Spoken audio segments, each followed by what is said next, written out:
Can I thank all colleagues across the House for their contributions today on the bill. I think it's been a very useful and a very important session so far.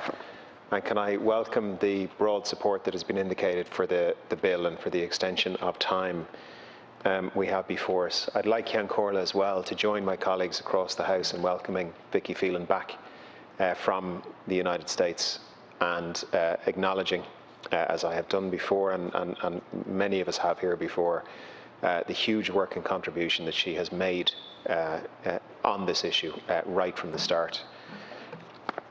I've listened very carefully to the speakers and to colleagues, and I will consider the issues that have been raised, and I will revert to colleagues on specific issues which have been raised, for example, including the audit raised by Deputy Connolly just now and other issues.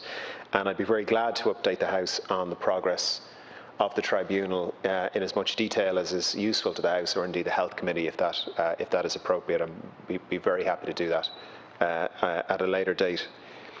The central purpose of the bill is to extend the period for receipt of claims by the CervicalCheck Tribunal, and it's going to ensure that women who are eligible to make a claim to the Tribunal have adequate time to consider whether or not they wish to do so. In my opening remarks, I explained some of the reasons why an extension to the deadline is considered necessary. It includes the pause in establishment, and I might just pause myself on that for a moment, because that was an issue last year. It was. It shouldn't have gone the way it meant to. There was no bad faith intended. Essentially, a statutory instrument was lodged, which it turned out couldn't be stopped under the law of our land, which started a time period.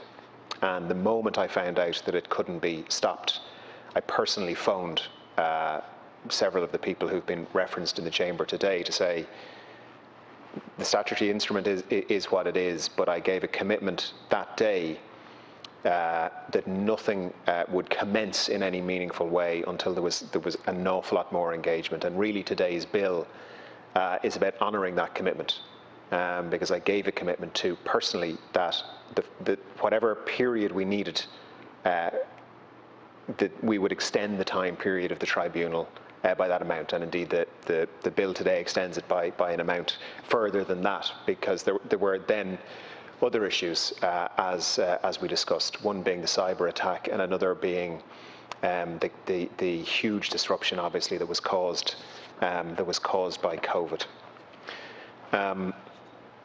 And we did spend, I think it was about 2 months after that point, going through the various issues, many of which were raised again today.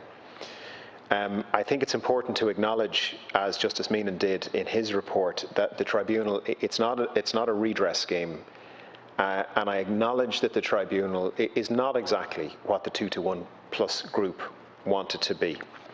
There was a lot of engagement in October and November with the 2-to-1 group, indeed in the chamber here, on these issues. And I would just like to stress again that my only interest was and is in establishing a tribunal within the bounds of the law and what is possible, that does as much as possible for the women and families affected.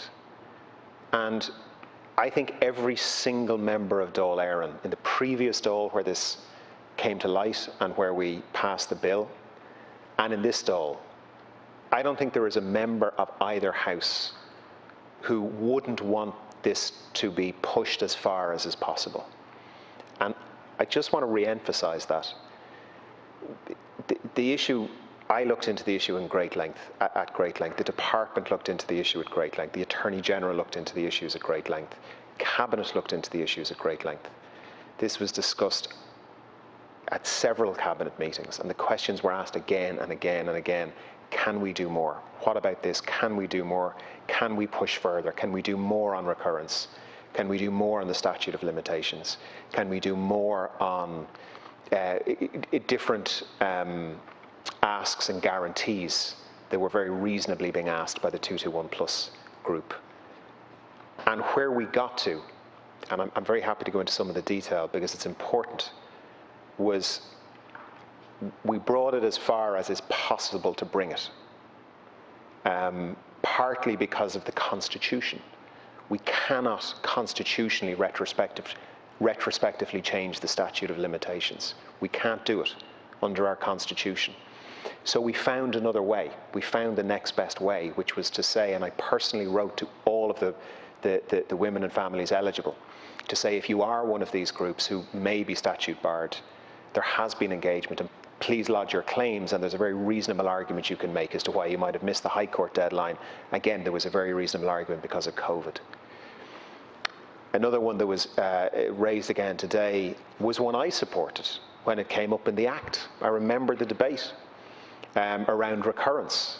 I still think it's a very reasonable request for anyone, be it on CervicalCheck or any other issue, that if there was recurrence, you could go back and say, I've had a recurrence of whatever this may be, and I need more support. I need more financial support because of this. I think every member of this House is sympathetic to that ask. It's a very reasonable ask. And so it's not that I or government or the Department of Health or anyone else didn't want to accede to that.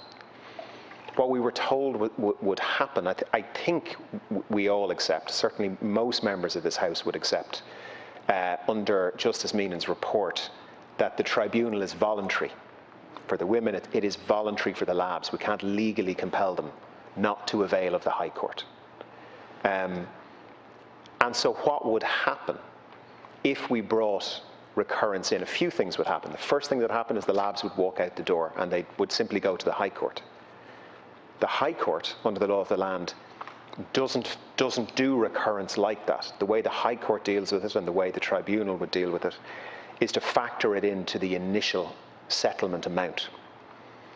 So even if they went to the High Court and somehow it was facilitated in this other way in the High Court, which it cannot be, what would happen? Well, first of all, the initial amounts would be lower because the initial amounts include the possibility of recurrence. So the initial amounts would be lower.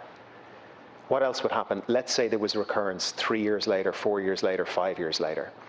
People would have to go back to court, and the labs would be allowed to say, well, hang on a second, there may be no link between this occurrence and what happened previously. And so the women and the families might be asked to go through it all again. So I promise you that if we could have done what was asked as a government, we would have done it. It's not that anyone didn't want to do this. We pushed and pushed as far as we could. And I'm the first to acknowledge that we weren't able to deliver on everything that was asked. But we delivered on everything we could deliver on. And we set the tribunal up. And that's where it stands. And that was the position the previous government took. I think we all, or certainly most of us, supported the legislation, even though we debated exactly these issues in 2019. And the advice is still the same. And I just hope colleagues will accept that these decisions were made in good faith, and every effort was undertaken to push each of these issues as far as they could be, pushed.